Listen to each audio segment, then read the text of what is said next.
manera, Mateo capítulo 28, verso 16 en adelante, dice de esta manera: pero los 11 discípulos se fueron a Galilea, al monte donde Jesús les había ordenado. Y cuando le vieron, le adoraron, eso es tremendo, le vieron y le adoraron, pero algunos dudaban. Y Jesús se acercó y les habló diciendo: toda potestad me es dada en el cielo y en la tierra. Por tanto, id y haced discípulos a todas las naciones, bautizándolos en el nombre del Padre, del Hijo y del Espíritu Santo, enseñándoles que guarden todas las cosas que os he mandado. Y aquí yo estoy con vosotros todos los días hasta el fin del mundo. Amén. Muy bien, oramos. Amado Padre Celestial, nosotros damos muchas gracias por saber que podemos contar con un Rey soberano que tiene control de todas las cosas y las circunstancias.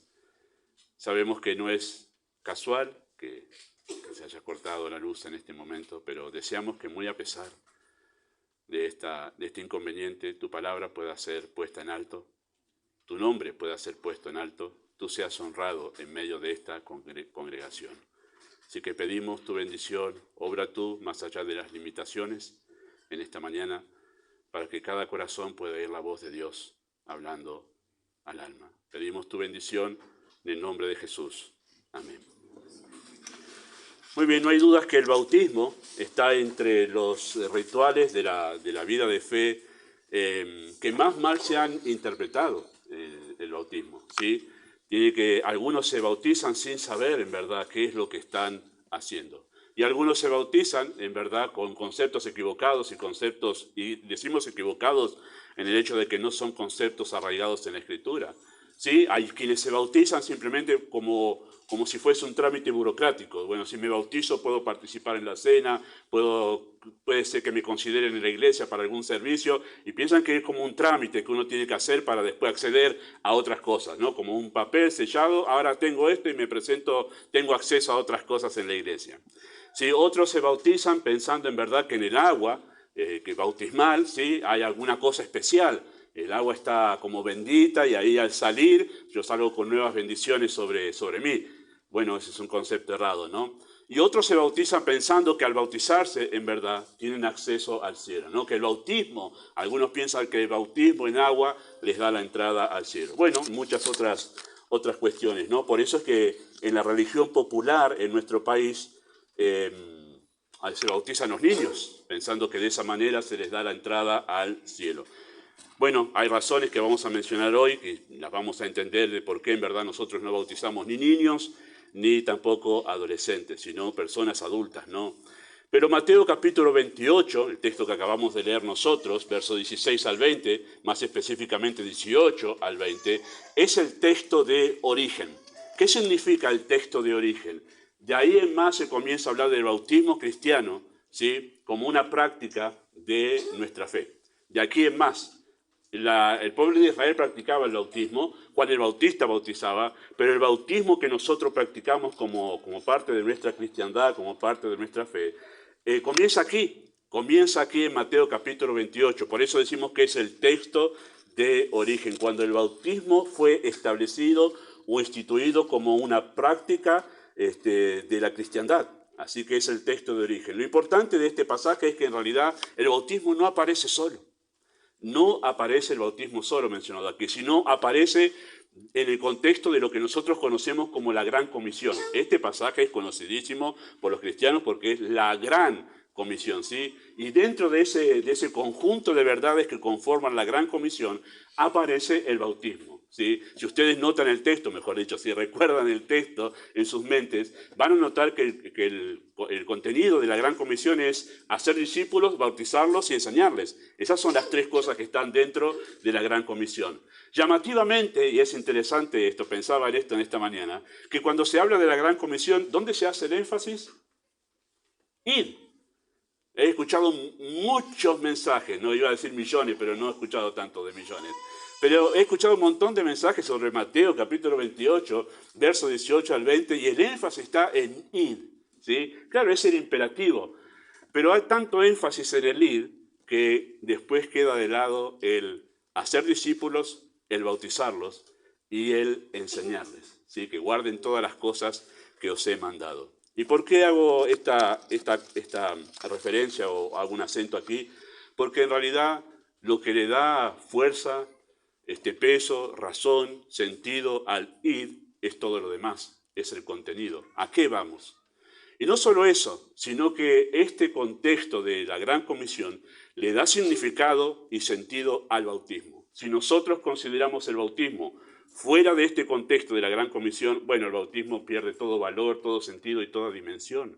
Pero es justamente la Gran Comisión lo que le da sentido y significado, un gran significado al bautismo. Si ustedes notan, está el hacer discípulos, el bautizarse y el guardar todas las cosas. Este orden no es fortuito, este orden es adrede, en el cual Cristo lo mencionó. En el medio, entre ser discípulo y entre guardar todas las cosas que os he mandado, está el bautismo. Y tiene un significado muy, muy especial. Ahora, noten ustedes que esto se llama la Gran Comisión, y vamos a mencionar en un momento por qué se llama la Gran Comisión. Interesante que entre las cosas que se podrían haber mencionado como el mandato, ¿sí?, el mandato por excelencia para la cristiandad en la era de la iglesia, está el bautismo. ¿Ves? Interesante. Que en el mandato, digo el mandato por excelencia porque después lo que hacen las cartas del Nuevo Testamento es explicarnos sencillamente este mandato. O sea, nos amplía las cartas apostólicas, el libro de los Hechos, lo que hace sencillamente eso es ampliarnos el significado de estas tres verdades que están en la Gran Comisión. Hacer discípulos, bautizarlos y enseñarles que guarden todas las cosas. Todo el Nuevo Testamento se ocupa de esas tres cosas. Y es interesante que de esas tres cosas que son fundamentales para la fe cristiana, el bautismo está allí. Y está como un nexo entre dos cosas, entre ser discípulo y entre enseñarle a guardar todas las cosas que os he mandado. Por lo cual, el bautismo, ahí está, muy bien, por los ventiladores dicen ustedes, ¿no? Muy bien. Y es interesante que entre las cosas, en verdad, que están mandadas en esta gran comisión, el bautismo es el punto de inflexión. Es el punto de inflexión. Y a mí me llama la atención, en verdad, que la cristiandad hoy en día le ha dado, en verdad, ha llegado a desestimar el bautismo y ha llegado a tomarlo como un simple trámite burocrático. Bueno, vamos a mencionar nosotros cuatro verdades en este texto que están contenidas en esta verdad de la Gran Comisión, que nos ayudan a nosotros a darle la dimensión y el significado correcto al bautismo. ¿Qué nos enseña este pasaje? ¿Qué nos enseña el pasaje de Mateo, capítulo 28, acerca del bautismo? ¿Sí? En primer lugar, nos enseña que el bautismo es un mandato con peso de autoridad divina. El bautismo es un mandato con peso de autoridad divina. El texto dice, toda potestad me es dada en el cielo y en la tierra. Así comienza Cristo el mandato de la Gran Comisión, haciendo un énfasis en su autoridad.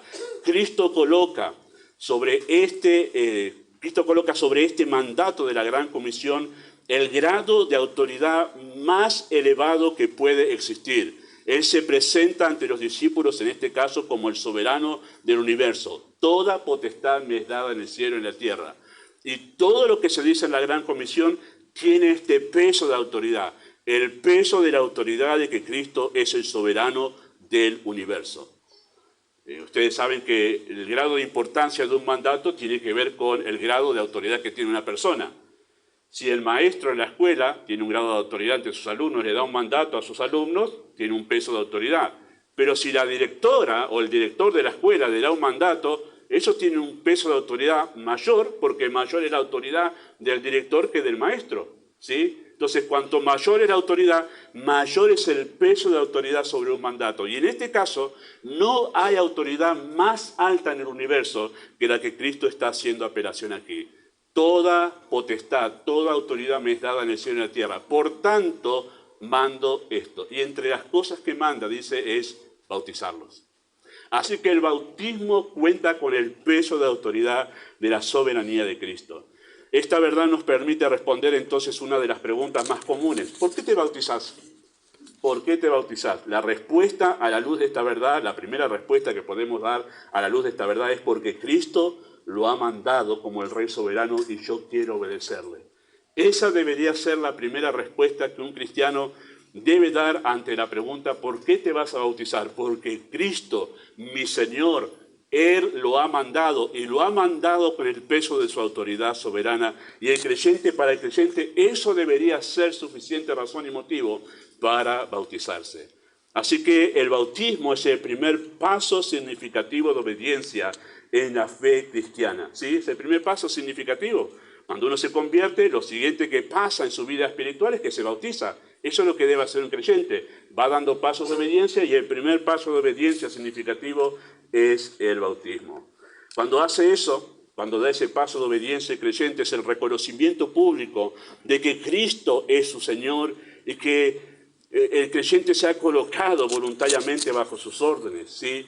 Pues de nada vale decirle a Cristo Señor si no estamos dispuestos a obedecerle. Así que lo que hizo Melanie en este momento fue dar testimonio público de que su vida está en verdad en sujeción al señorío de Cristo. Eso hacemos con el bautismo. No es simplemente un trámite, no es simplemente un ritual.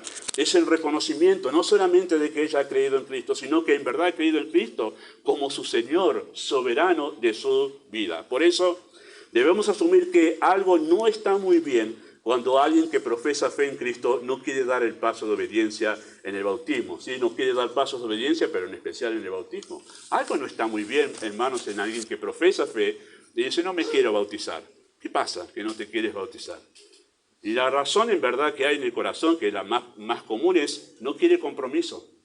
No quiere compromiso, no quiere tener un Señor sobre su vida y no quiere en verdad comprometerse con la iglesia, como vamos a ver que está implícito en esta verdad. Esa es la razón en verdad. Quiere todavía llevar su vida en una manera libre para poder hacer lo que yo quiero. Esa es la idea, miedo al compromiso. Y cuando hay alguien que tiene miedo al compromiso con Cristo, que supuestamente lo confiesa como su Señor, debemos pensar que algo no está bien en su vida espiritual. O en verdad no conoce al Señor, o en verdad hay allí una duda seria acerca de su relación con el Señor. ¿Sí? No es coherente con la declaración de las Escrituras que alguien conozca al Señor y deje pasar años hasta que en verdad pueda dar el paso del bautismo. ¿Sí? No es coherente eso con esta declaración de las Escrituras. ¿Sí? La respuesta de un alma salvada debería ser esta inmediatamente después que ha sido salvada. Señor, ¿qué quieres que yo haga? ¿Que me bautice? Lo hago, Señor. Si tú me pides eso, lo hago, porque tú eres mi Señor. Y si eso es tu voluntad, yo estoy dispuesto a hacerlo. Así que el bautismo adquiere un significado relevante porque es un mandato dado con el sello de la autoridad universal y soberana del Hijo de Dios. En segundo lugar, ¿qué nos enseña este pasaje de Mateo capítulo 28 acerca del bautismo? En segundo lugar, nos enseña que es necesario ser un discípulo para después poder bautizarnos.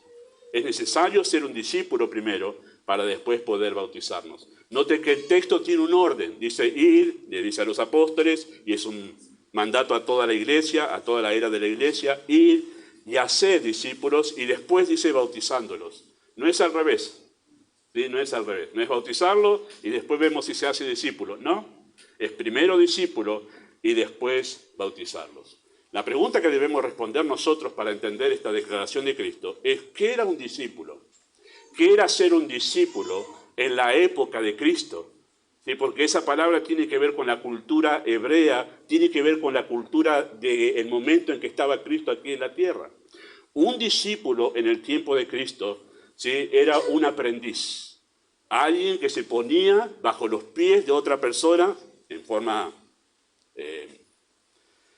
figurada, ¿sí?, bajo los pies de otra persona para poder aprender. Eso es un discípulo, ¿sí? Uno que se ponía bajo la autoridad y la tutela de un rabino. Era muy común, no es común ahora hay escuelas, en el tiempo de Cristo no había escuelas, pero era muy común ver en Israel, cuando uno andaba por las calles de cualquiera de las ciudades y aldeas en Israel, ver algún rabino y detrás de él sus discípulos, porque esa era la manera de aprender en aquel tiempo. Uno dejaba su casa y se unía a su maestro y vivía con el maestro y lo seguía al maestro en cualquier lugar que el maestro vaya, que el rabino vaya. ¿Sí? Así que era la manera en ese tiempo de poder aprender, y de ahí viene la idea de discípulo. Eso era un discípulo, ¿sí? En aquellos tiempos el discípulo dejaba su hogar, se iba a vivir con el maestro, siguiéndolo donde fuera. Por ejemplo, hay un ejemplo de esto en la Escritura. Cuando Pablo está dando su testimonio, en el libro de los Hechos, capítulo 22, Pablo dice que fui criado a los pies de Gamaliel. Gamaliel era un rabino. ¿Qué hizo Pablo? Que él vivía en Antioquía, dejó su casa, dejó su familia y se fue a Jerusalén a aprender a los pies de Gamaliel. Un discípulo, alguien que abandona su casa, su vida que tiene, para poder empezar a vivir con su maestro y ser enseñado. Eso era parte de la cultura en Israel. ¿Qué hizo Cristo? Tomó esa figura cultural y la puso como parte de su práctica para la predicación del Evangelio. ¿Sí? Cristo tomó esa figura, él se presentó ante la sociedad en Israel como rabino. Por eso varios que se encontraban con Cristo le decían rabí, rabino, ¿sí? Que quiere decir maestro. Y él tenía una túnica que lo identificaba como rabino, como maestro. Por eso cuando estuvo en la cena, Juan capítulo 13, se sacó la túnica. ¿Qué túnica era? La de rabino. Y adoptó la posición de siervo. Pero él tenía una túnica que lo identificaba como rabino. A los discípulos le dijo, ustedes me dicen Señor, Señor y Maestro. ¿Y decís bien por qué? Porque lo soy. Así que él adoptó esta cultura, esta forma de educar a las personas, ¿sí? En ese tiempo, para ilustrar lo que significa tener fe en él. Por eso Cristo adoptó la figura de rabino y llamaba a la gente a ser sus discípulos, porque él quería ejemplificar mediante ese uso cultural lo que significa tener fe en él. Eso es lo que estaba haciendo Cristo con esa figura, ¿sí? Anduvo por las aldeas de Israel llamando a las personas a seguirle, tal como un discípulo seguía a su maestro, dejando su vida, sujetándose a su autoridad para aprender de él. Así que cuando Cristo, presten atención a esto, cuando Cristo llamaba a las personas a ser sus discípulos, en realidad los estaba llamando a ser salvos. Y eso es lo que no se entiende en esta era de la cristiandad sobre el tema de ser un discípulo en los evangelios. Cristo estaba llamando a las personas a ser salvas, las estaba llamando a ser sus discípulos, las estaba llamando a la salvación. Decir ser un discípulo en ese momento de Cristo era la expresión visible de que tenía una fe verdadera en Cristo. Si alguien respondía al llamado de Cristo para ser salvo, ¿sí?, se unía a él siendo su discípulo, siguiéndole a él, cambiando su vida, dispuesto a ponerse bajo su autoridad. Y es interesante que en Lucas, ya que tenemos el proyector, muy bien. En Lucas capítulo 14, verso 25 al 33, y eso sí está allí en el proyector, se expresa esa idea de lo que significaba ser un discípulo de Cristo, ¿sí? Lo que significaba ser creyente según las palabras de Cristo, ¿sí? Dice Lucas capítulo 14, verso 25 al 33 de esta manera. Dice, grandes multitudes iban con él y volviéndose les dijo, si alguno viene a mí y no aborrece a su padre y madre, y mujer e hijos, hermanos y hermanas, y aún también su propia vida, no puede ser mi discípulo. Interesante, ¿no? Va a notar en este texto que voy a leer el énfasis de Cristo en no puede, no puede, no puede. No puede ser mi discípulo si esto no pasa. Y preste atención a eso porque ese es el énfasis del texto. Y ha notado que dice, si no aborrece a padre y madre, mujer e hijos y hermanas, y aún también su propia vida, ¿sí?, no puede ser mi discípulo. O sea, si no hay un compromiso mayor que todos los compromisos que tiene este mundo conmigo, dice Cristo, bueno, no puede ser mi discípulo, ¿sí? La fe necesaria para ser salvo debe ser una fe que le da a Cristo un lugar de prioridad absoluta, que no es compartida con nadie. Eso es lo que estaba diciendo Cristo. Si ustedes en verdad creen en mí como Salvador, ustedes deberían tener una fe que los lleve a ponerme a mí como más importante que su propia familia, pero incluso como más importante que su propia vida. Eso significa tener fe en Cristo, eso significa ser salvo. Qué diferente es esto, ¿verdad? A ese evangelismo de, no, ya crees, haces esta oración, firmame acá y ya tenés como la entrada al cielo. Y Cristo está diciendo algo muchísimo más complejo, muchísimo más desafiante. Si yo no estoy primero en tu vida, tened cuidado porque no puedes ser mi discípulo. Lo que está diciendo es, no, esa no es la fe que salva. Esa no es la fe que salva. Versículo 27. Y el que no lleva su cruz y viene en pos de mí, y una vez más, no puede ser un discípulo o mi discípulo. Interesante, ¿no? Porque la fe necesaria para ser salvo es aquella que me impulsa a morir a mí mismo para rendirme a Cristo. Si no puedes hacer esto, es muy probable que todavía no conozcas a Cristo como Salvador. En palabras de Cristo lo estoy diciendo.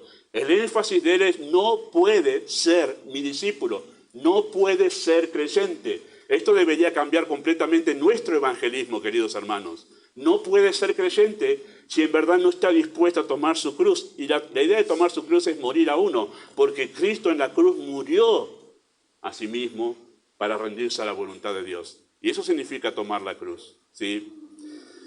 Verso 28, porque ¿quién de vosotros, queriendo edificar una torre, no se sienta primero y calcula los gastos, a ver si tiene lo necesario para acabarla? Versículo 29, no sea que después que haya puesto el cimiento no pueda acabarla. Todos los que lo vean comiencen a hacer burla de él diciendo: este hombre comenzó a edificar y no pudo acabar.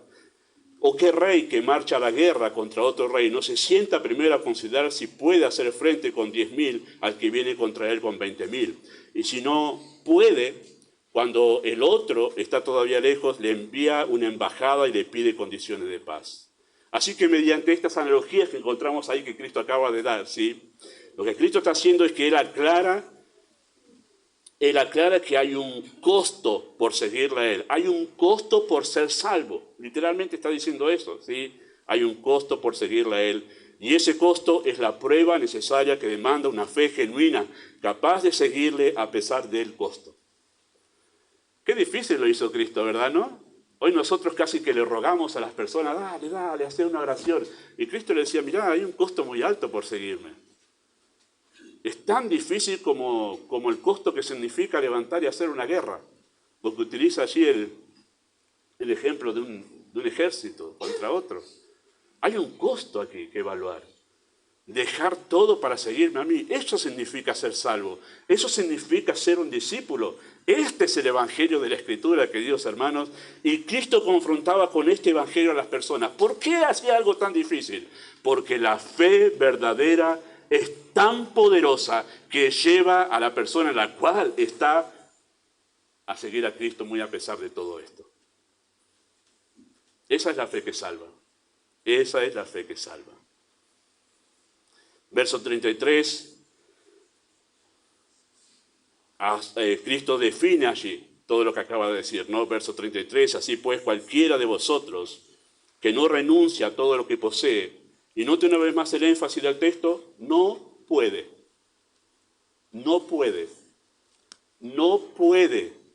ser mi discípulo. Con cuánta rapidez nosotros decimos que alguien es salvo, ¿verdad? Y si usted lee los evangelios, por ejemplo, estoy empezando a enseñar Juan en el barrio La Victoria, y ya estaba leyendo capítulo 2 que dice que muchos creyeron en él, y dice la Escritura, Juan pone, dice, pero Cristo no se fiaba de ellos, porque él conocía el corazón. Sabía que entre los que habían manifestado fe había muchos que eran una fe superficial. Y dice que él hacía eso que hacen, no sé si es salvo. Interesante eso. Nosotros somos tan rápidos, queridos hermanos, para ya poner sello de salvado a alguien porque simplemente hizo una confesión verbal de que cree en Cristo y no hemos visto en verdad todavía en su vida esta entrega absoluta en su vida al señorío de la persona de Cristo. Esto ha sido uno de los problemas serios del cristianismo, queridos hermanos, del siglo pasado. Se ha pensado que un discípulo es un creyente más consagrado, por ejemplo, más comprometido, más fiel que los demás y que los otros son creyentes. Pensamos que los otros que no son así son creyentes aunque menos consagrados, pero en la Biblia no hay esa categoría. En la Biblia no hay categoría de creyente discípulo más entregado y después está el creyente no consagrado, pero ya no dice, pero ya lo va a hacer, ¿no? En el Nuevo Testamento no va a encontrar en los evangelios la palabra creyente, ¿sí? Nosotros usamos ahora creyente, o por ejemplo cristiano. Recién aparece en Hechos capítulo 13 la palabra cristiano. ¿Y qué palabra se usaba? Discípulo. Ser un discípulo es ser un creyente, ¿sí? Esa es la idea de lo que está aquí.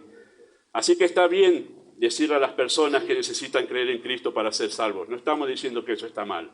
Pero no debemos desconocer lo que significa en verdad creer en Cristo. Y ese es el gran problema que tenemos en la predicación. Sabemos que la gente debe creer en Cristo. Lo que nosotros no comprendemos y no le aclaramos a las personas, ¿qué significa realmente creer en Cristo? Y lo que significa creer en Cristo, Cristo lo graficó en la figura del discípulo. Deja su vida y está dispuesto a seguir a su maestro. Eso es ser un discípulo. Eso es ser un discípulo. Eso es ser un creyente. ¿Sí?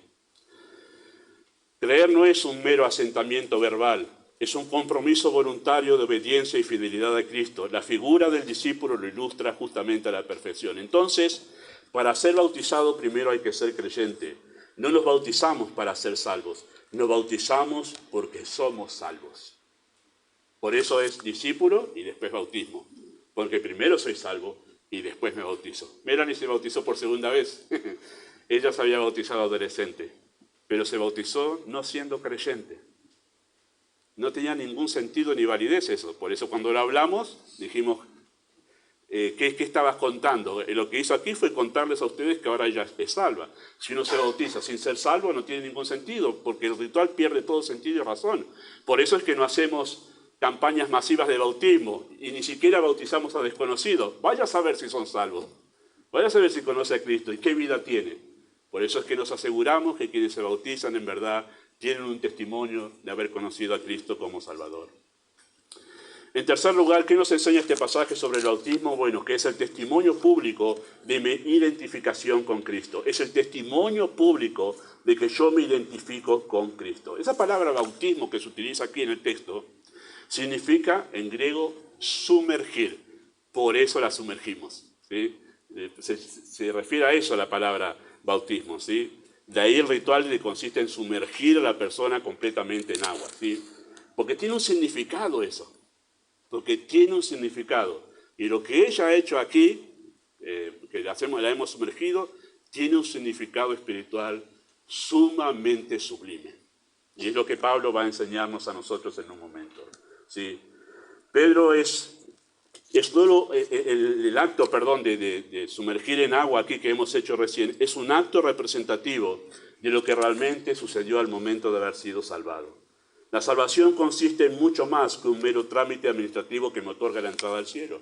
¿Cuántos hemos pensado eso, no? Conocí a Cristo, me acepta Dios, ya está, entrada al cielo asegurada. Pero en la salvación pasó algo mucho más profundo, sublime, y realmente que no lo experimentan ni los ángeles, ni lo experimentaron los santos del Antiguo Testamento. Y es una verdad hermosa, graficada en la figura del bautismo. Se trata de una unión espiritual e indisoluble entre el creyente y Cristo. Se ha producido una unión. Cuando somos salvos se produce una unión con Cristo. El creyente con Cristo son unidos. Eso no lo experimentan los ángeles y por eso dice Pedro que los ángeles anhelan mirar cómo es eso que Cristo tiene una unión indisoluble con los que ha salvado. A esta unión se la conoce como, y presta atención aquí, el bautismo en el cuerpo de Cristo o la unidad del Espíritu. Esas son las dos maneras que se llama ese bautismo espiritual, esa unión espiritual que se produce entre Cristo y la persona que es salva en ese momento de la salvación, se lo llama el bautismo en el cuerpo de Cristo o el bautismo del Espíritu. Si alguno de ustedes ha escuchado el bautismo del Espíritu, ahora lo vamos a explicar. Presta atención porque andan muchos por ahí diciendo cualquier cosa que la Biblia no enseña. Esta unión espiritual permite que se haga realidad la doble identificación. Esa unión con Cristo hace posible esa doble identificación que Pablo explica con precisión en Romanos 6, 1 al 4, que aparece aquí. Y el texto dice así: ¿qué pues diremos? ¿Perseveraremos en el pecado para que la gracia abunde? Y Pablo responde: en ninguna manera. Y alguien le preguntaría a Pablo, ¿pero por qué, Pablo, no vamos a perseverar en el pecado, ya que Dios tiene gracia para perdonarnos?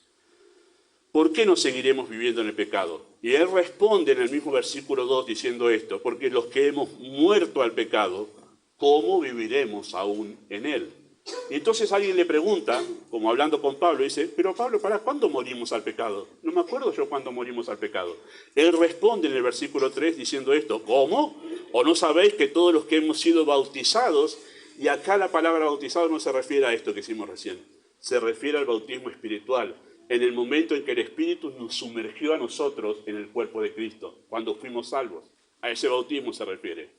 Hemos sido bautizados en el cuerpo, en Cristo, hemos sido bautizados en su muerte. ¿Qué quiere decir? Al ser unido a Cristo, ahora me hago partícipe de todo lo que Cristo hizo en la cruz. ¿Sí? A eso se refiere el texto allí. Así que al aceptar la verdad del Evangelio, cuando somos salvos, nosotros estamos aceptando que Cristo tomó nuestro lugar y fue a la cruz en nuestro nombre. Eso es identificación. Él se identificó con nosotros en la cruz y ante el Padre, ahora nosotros nos identificamos con Él ante el mundo. Esa es doble identificación que pasa por estar unidos a Cristo. ¿Sí? Él fue a la cruz en nuestro nombre, se identifica con nosotros y saldó en nuestro nombre la deuda de justicia ante Dios. Así que al aceptar esta verdad del Evangelio estamos aceptando nuestra condición de pecadores condenados. Pero al aceptar esa verdad también estamos aceptando que nuestra deuda está saldada con el pecado. Entonces estamos reconociendo que ya no queremos vivir en el pecado. Cuando esto hizo Melanie acá recién, ante todos ustedes, ella le está diciendo a todos ustedes que ella ya no quiere vivir más en el pecado. ¿Por qué? Porque se identifica con Cristo. Que Cristo en la cruz dijo, basta al pecado. Y ella acá está haciendo lo mismo. Y cada creyente que se bautiza le está diciendo todo lo mismo. Muero al pecado. ¿Por qué? Porque mi Señor murió al pecado. Eso es identificación, ¿sí? Así que Cristo, al terminar con el pecado mediante su muerte, Él resucitó en una nueva vida sin relación con el pecado. Una vida para la gloria de Dios. Eso explica Pablo en Romanos capítulo 6. Así que al aceptar la verdad del pecado, también aceptamos la verdad de la resurrección de Cristo.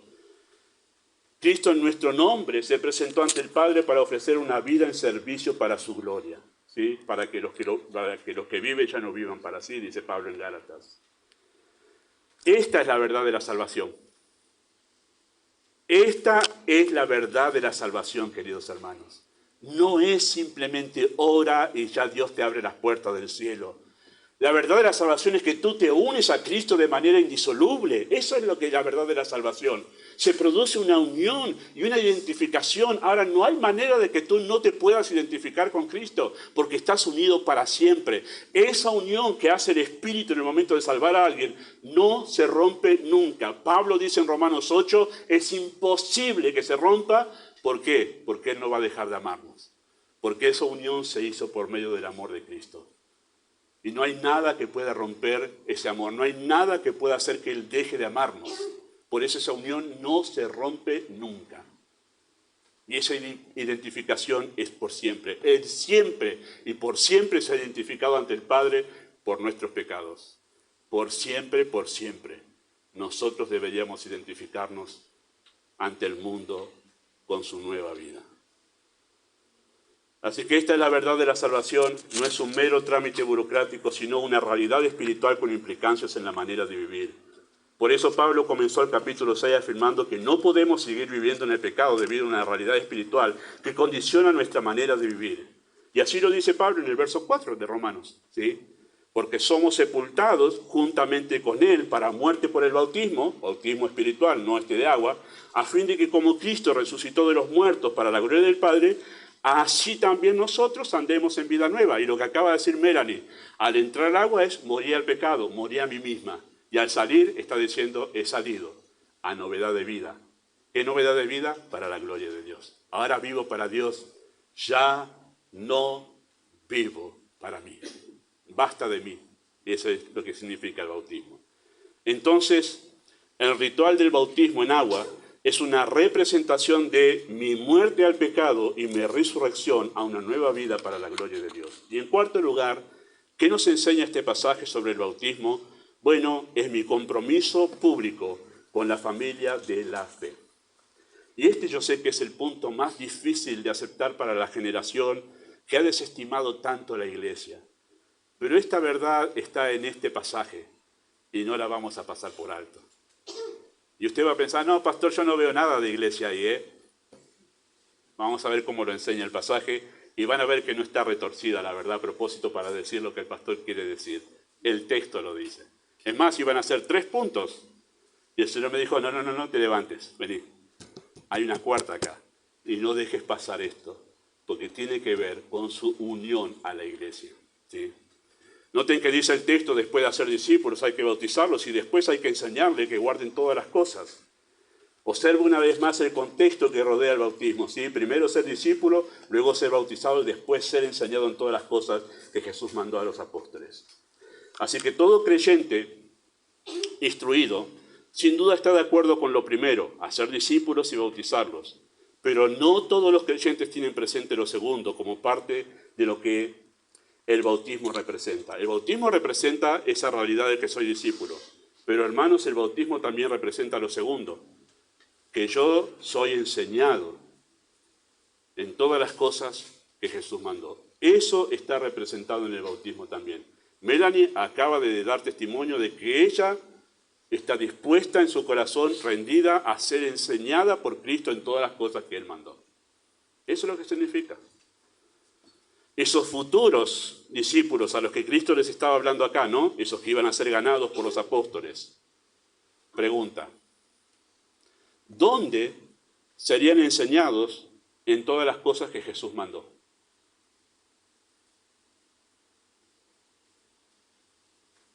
¿Dónde iban a ser enseñados en todas las cosas que Jesús mandó? En la iglesia. ¿Vieron que está la iglesia? ¿Vieron que está la iglesia allí? ¿Y quién les enseñaría todas esas cosas? Los apóstoles. En ese caso, los primeros líderes de la iglesia. Y después los que los apóstoles pondrían como líderes de la iglesia serían enseñados en todas esas verdades de esa manera. Así que la respuesta que nos da el Nuevo Testamento es la iglesia local. Ahí serían enseñados en todas las cosas que Jesús mandó. Hay un montón de argumentos para apoyar esto. Hay 27 cartas para apoyar este argumento. Esos futuros discípulos al bautizarse estarían asumiendo un compromiso tal con la iglesia local que serían instruidos en las verdades de la vida de fe. Y creo que aquí es la falencia de toda esa generación del siglo pasado, de la cristiandad, que desestimó la iglesia. ¿Cuál fue el resultado? Creyentes inmaduros que no se comprometen con el Señor.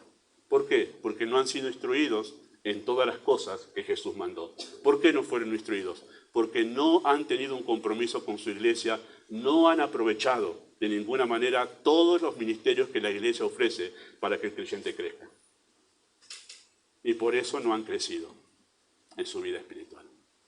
Porque han pensado que la gran comisión solamente es ir. No, es hacer discípulos, es bautizarlos y es enseñarles. Y se ha desestimado, esto va en grado de creciente, ¿no? Ir, sí, hacer discípulos, bautizarlos y enseñarles. Va en grado decreciente la cosa. No, sí, vamos. ¿Por qué no nos sometemos en realidad a ser enseñados en todas las cosas bajo el ministerio que Dios ha provisto para los creyentes, que en esta era es la iglesia? Así que este compromiso con la iglesia también está representado en el bautismo. La vida nueva a la que ha resucitado es una vida en compromiso con la iglesia. Usted está diciendo, no, pastor, está exagerando, no es eso, es otra cosa. Bueno, cuando creo en Cristo soy unido a Cristo y en el mismo momento también soy unido a la iglesia. Efesios capítulo 1, 2 y 3, capítulo 4 asienta que esa verdad espiritual tiene una realidad práctica, donde yo guardo la unidad con el cuerpo de Cristo, la iglesia local. Esto me lo enseña claramente también 1 Corintios capítulo 12, versículo 12 al 13, que está aquí en el texto, ¿sí? Escúchenlo, léanlo allí. Dice, porque así como el cuerpo es uno y tiene muchos miembros, pero todos los miembros del cuerpo, siendo muchos, son un solo cuerpo, así también Cristo. Versículo 12, Pablo habla de un cuerpo físico. Él utiliza la figura del cuerpo humano para decir cómo funciona la iglesia, ¿sí? La cabeza es Cristo y el cuerpo es la iglesia. No hay manera de disociar, de desunir a la cabeza del cuerpo, si no el cuerpo muere. No hay manera. No hay manera de desunir mi relación con Cristo de mi relación con la iglesia. Está unido de una manera indisoluble. Y en el mismo momento que me ha unido a Cristo, me ha unido a la iglesia. ¿Por qué? Porque yo soy sumergido en el cuerpo de Cristo. Esa es la palabra bautismo del Espíritu, ¿sí? Así también Cristo, verso 13, porque por un solo Espíritu fuimos todos bautizados en un cuerpo. Esta sola frase le da respuesta a los que andan por allí diciendo que hay que buscar un segundo bautismo del Espíritu o el bautismo del Espíritu hablando en lenguas o haciendo no sé cualquier otra cosa. Porque Pablo dice en este capítulo, miren, no todos tenemos don de lengua. Algunos tienen don de ayudar, otros don de administración. Y hablo de un montón de dones. Y Pablo dice, a todos, no importa el don que tengas, a todos los creyentes, todos hemos sido bautizados en el Espíritu. Todos. No hay ninguno que quede afuera. Y porque en Corinto había este tema de, yo hablo en lenguas, muchachos, yo tengo el Espíritu, vos no lo tenés. Pablo dice, momento, todos hemos sido bautizados en el Espíritu. ¿Cuándo fuimos bautizados? Sean judíos o griegos, sean esclavos o libres, a todos se nos dio a beber de un mismo Espíritu. Fuimos bautizados en un cuerpo, y ese es el cuerpo de Cristo, la Iglesia, en sentido espiritual. ¿Por qué señala esto Pablo allí? Porque el creyente tiene la responsabilidad de hacer visible esa realidad invisible en la Iglesia universal de Cristo, ¿sí? La Iglesia de todos los tiempos. Yo hago visible en mi relación con la Iglesia local esa realidad que es indisoluble, que sucede en el momento de la salvación, que le pasa a todos los creyentes, no le pasa a algunos, sino a todos, si no sos creyente, si no te pasó esto, le pasa a todos. Yo hago en mi relación con la Iglesia visible esa realidad que sucede en el mismo momento en que yo me uno a Cristo. Me uno a Cristo, me uno a la Iglesia. No hay manera de escapar de esa realidad. Y la quiero acentuar porque eso significa el bautismo. Me uno a Cristo y me uno a la Iglesia. Este pasaje lo voy a enseñar cuando Melanie, en poco tiempo ya, pase a ser parte de la membresía de la Iglesia. Porque ahora es eso lo que sigue. La membresía ya está todo el curso hecho y más todavía.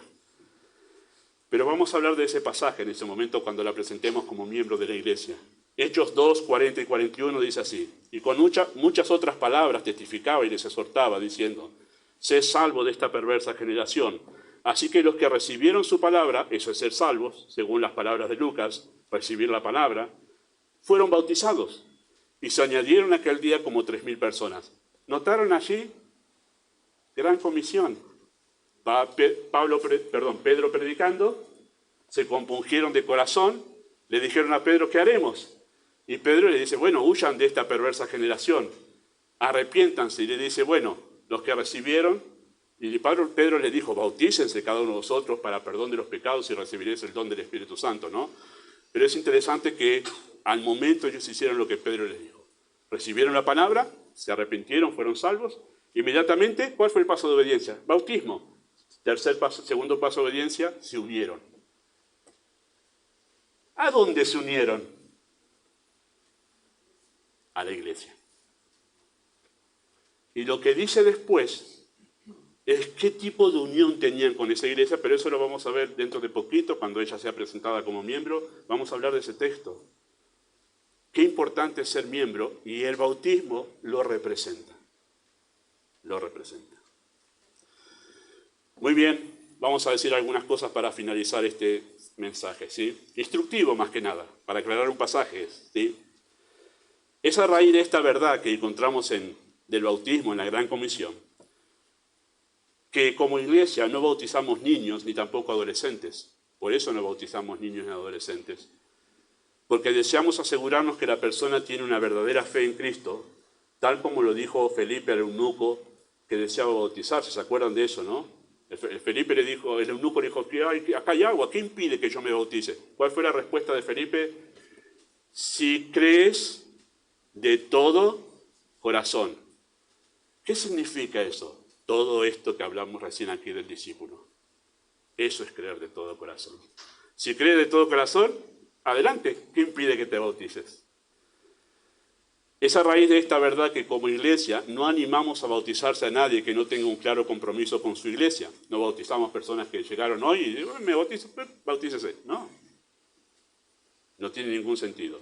Es a raíz de esta verdad que hemos considerado que todo creyente que se bautiza debe asumir un compromiso de unirse a la membresía de la Iglesia. No es coherente estar de acuerdo con una verdad y no con la otra. Y por eso en esta iglesia hemos dejado de bautizar adolescentes. Saben que para entrar a la membresía hay que tener 18 años, porque además es una cuestión legal con el Estado. pero además ya he visto, me he cansado de ver adolescentes bautizarse y al año nomás o a los 2 años, ¡pum!, irse. Y dije, ¿qué pasó? Claro, el entusiasmo de un campamento, el entusiasmo de una reunión de jóvenes, o porque hay un grupo que dice, yo quiero, y el otro dice, y yo también voy. Y así hemos tenido un montón de jóvenes que se han bautizado sin ser salvos, sin ser salvos. Y por eso dijimos, si hay un joven que realmente ama a Cristo y dice, yo quiero, bueno, vamos a prepararte. Tenés unos cuantos años de aquí, hasta los 18, para prepararte, para bautizarte y ser miembro de una iglesia como corresponde bíblicamente, ¿sí? Es a raíz de esta verdad que estamos diciendo ahora. Y es a raíz de esta verdad que entendemos lo importante que es el bautismo como un ritual representativo de las grandes verdades del Evangelio. No es un trámite burocrático, es una representación de las más profundas verdades del Evangelio. No entiendo, hermano, todavía a los creyentes que dicen ser salvos, pero no se comprometen con su iglesia. Y yo levanto esa bandera, aquí la tengo siempre a mano, la tengo para levantarla. ¿Por qué? Porque el mal de esta época es creyentes que no quieren comprometerse con su iglesia. La verdad del Evangelio nos lleva a nosotros a decir, no es posible que yo no me comprometa con mi iglesia porque en Cristo fui unido por el Espíritu. Es inevitable esa realidad. Bueno, sirva toda esta enseñanza para dejar en claro, gracias por decidir bautizarte. Si no, no tengo manera de poder hablar de esto, a menos que el pasaje me lo diga. Vamos a gozarnos con nuestra hermana en esta mañana, felicitarla y animarla a seguir dando pasos de obediencia, porque es el primero de muchos pasos de obediencia. Pero vamos a participar hoy de un tiempo de ágape, han traído alimentos y los que no, quédense también para